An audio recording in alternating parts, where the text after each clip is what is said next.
Today, I want to take a look at one of the weirdest Sims ports I've ever played. We're going to be taking a look at The Sims 2 on the Game Boy Advance of all consoles. Believe it or not, there's 4 Sims games on the Game Boy Advance. The Sims Bustin' Out, The Sims 2, The Sims 2 Pets, and the Herbs Sims in the City. Already I was like, oh my god, The Sims 2 on the GBA, like how could they possibly make this work? And then to see there's 4 more games, like it must have done well enough. Obviously the biggest thing you need to remember is that this is on a Game Boy Advance. This is not a powerful console, okay? Keep that in mind when I'm going through this. Like I'm not going to be too harsh on the game. Like it's crap. I'll spoil it now, it is fairly crap. I think the biggest thing is you wouldn't even know this is a Sims game if it wasn't in the title. It barely has any references to the mainline games, which is crazy because every other Sims game, like console game I've played, has somewhat of a resemblance to the PC game, you know what I mean? There's really not much tying it there. Now I will get into what is in a minute, but like if you weren't concentrating, like you wouldn't notice this, you know what I mean? But anyway, the selection, obviously it's extremely limited. It's on a GBA. You've got 6 shirts to choose from where you can pick any color you want. You've got 2 pairs of pants, long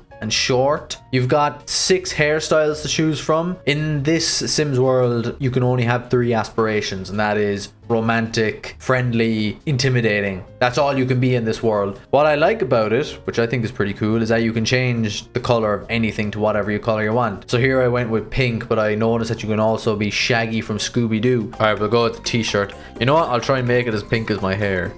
Oh, that looks like Shaggy from Scooby-Doo, which I thought was nice. And look, again, GBA, it's the best they could have done. It's pretty okay for a GBA, let's be real, okay? To even have some sort of a selection, a character selection, is quite impressive. I think it's exactly what I expected. One thing I noticed playing this game, I could not read any of the freaking writing. It's so pixelated. I'm like, how am I supposed to know what you're trying to tell me? It's so freaking pixelated. I'm on 4K, 60 frames per second, and I couldn't freaking read it, you know? Got purple, a bitter little off-warder. I can't read this. This is so hard to read. How was some kid in a car supposed to read that when they were younger? Finally, it's definitely the most basic selection I've ever seen in any Sims game, which I think is relative enough. It's probably on one of the weakest consoles ever outside of like a Nokia phone or something like that. Anyway, let's get into the storyline. Now, this is where it takes a bit of a turn. I actually think the storyline is very intuitive and it's very creative. Basically, it acts as episodes. It acts like you're in a series basically, and you're just trying to make a series for this guy, and no one else knows you're in the series. It's just you're the only person who knows you're in a TV series, and you have to do all these things, and that's the basis of it, you know? It's like every mission is an episode. You do random things for random people. You meet new people, you go to more locations,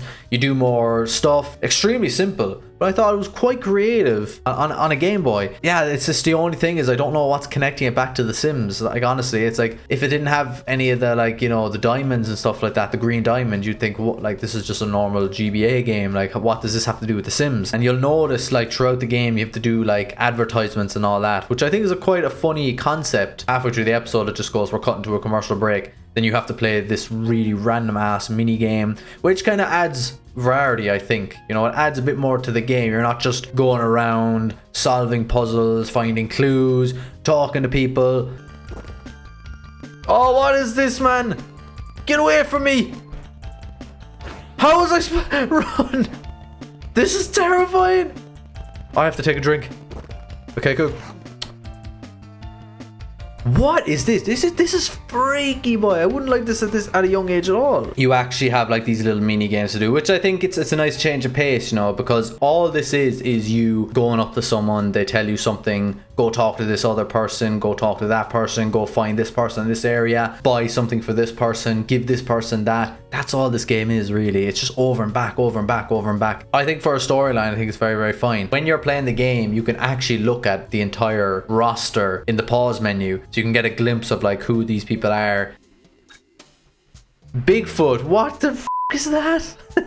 For decades, people assumed Bigfoot was a mere creature of rumor and imagination. Now, that they know he's real. They don't pay much attention to him. And it's funny enough, I never realized this, but all the characters on the box art are the actual characters in this game. They all have names and stuff like that. So now I'm half thinking, was this always the case? I always thought these were just random Sims on the boxes, or are these always crucial characters? But now, the gameplay, my god. It's basically a mystery game. You're just going around getting clues from people, looking around the map. That's all it is, man, you know, back and forth. And you know what? It's a gigantic pain in the ass because the map is relatively big, which is really funny. So you do a lot of searching for people, and the game does not hold your hand. It doesn't tell you where these people are. You have to go and find them. Let's be real, it's on a GBA. It all looks the same. It's like, how the frick am I supposed to tell the difference from this building to that building? Oh, this one pixel's a different color, you know, that kind of way. So it's very kind of, you know, it is a lot of moving. You have to do a lot of moving around and trying to find stuff, and a lot of experimenting. And I think you have to keep in mind too that games have changed since the GBA era. You know, like these games are a lot more slow paced. The worst mission I played, now granted I played this game for 2 hours and I said, I've had enough, I'm not playing this again. The biggest pain in the ass was the Frankie mission, where you had to go and find Frankie. I had to look at the tutorial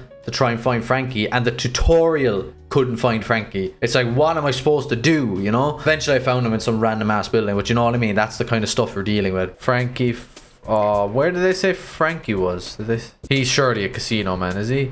I have the notion what to do. God, I actually I forgot how freaking hard games could be back in the day. It's like, how am I supposed to know where this dude is? Now, where? So, tracking sand. I mean, like, it's not really given much, is it? Is he definitely not in the casino? Okay, here we go. Where is this thing? Where is Frankie? Just change trying to get away from my pet. Alright, frank conversation.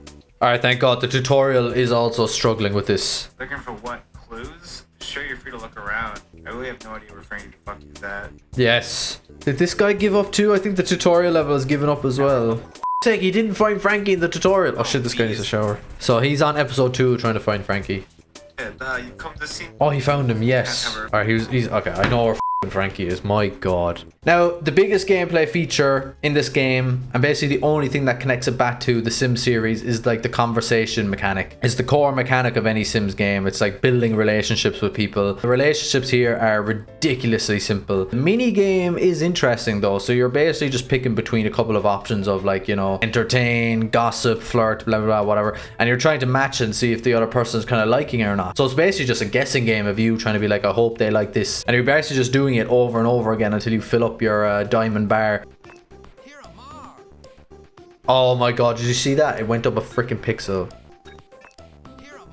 Oh, I got him. I caught him at 1. I don't think the apologize was a good idea. Oh, that went up a lot. Yes! Okay, come on, get up halfway. Here we go, we're gonna do it. Next one. Fuck! Apologize. Now go back up. No. Yes! Yes! Okay, see that? My apologize strategy worked. That's it, man. And it's actually, for again a Game Boy game, I thought it was quite intuitive. What else could they possibly have done? And it is the core mechanic of all Sims games outside like the build mode and stuff like that. And it gets more difficult throughout the episodes. But being completely honest with you, I found this extremely difficult in the first episode. So I can only imagine what this is like in like the last episode. You know what I mean? God knows I'm never going to get to that point anyway, so I don't want to know. But you have 3 ways of communicating with someone: being friendly, being a prick, flirting with them. That's it. You've got nothing else. Very, very bare bones. Yeah, like that's like it, you know. You have to talk to people. It's like, hey, can you distract this person while I sneak into this building? And then you talk to them, you intimidate them or whatever. And as I mentioned already, the ads are basically small mini games that are kind of like a different pace from the main storyline. And you also have like these tiny mini games that you can play. Like if you go into the casino, you can play some card games. So I suppose it is kind of fleshed out in a small bit, you know what I mean? I haven't a notion, man, being honest with you. Oh, thank God, 2 rounds. Thank Christ. God, that was so weird. What the f was that? And kind of the last thing I want to talk about is, you know, we need to compare these games. You know, what's the point of playing these old shit ports if I can't compare them to like the mainline story? As I mentioned already, there's really not much connecting these back to the games. But here's what is. You're technically in Strangetown, but it's only mentioned like, it's mentioned once at the beginning and people will bring it up the odd time. Like that's it, Strangetown. The Goths are actually mentioned in this game. So as I said, you're basically doing these episodes, but in the episodes, the goths are actually watching these episodes. So the ratings are based off the goth family, and the family are the exact characters that were in the PC game. That was it though. I don't know if they're really mentioned again, and I'm not going to find out if they're brought up in the story again. I think 2 hours of The Sims 2 on the GBA in 2026 is enough time for me, do you know what I mean? Build mode, another classic of The Sims. It's not really here, to be honest with you. Like, you go and buy furniture at the pound shop, you come into the house and you just place them. That's it. There's really not much. Like, there's no new music, there's no different mode or anything like that.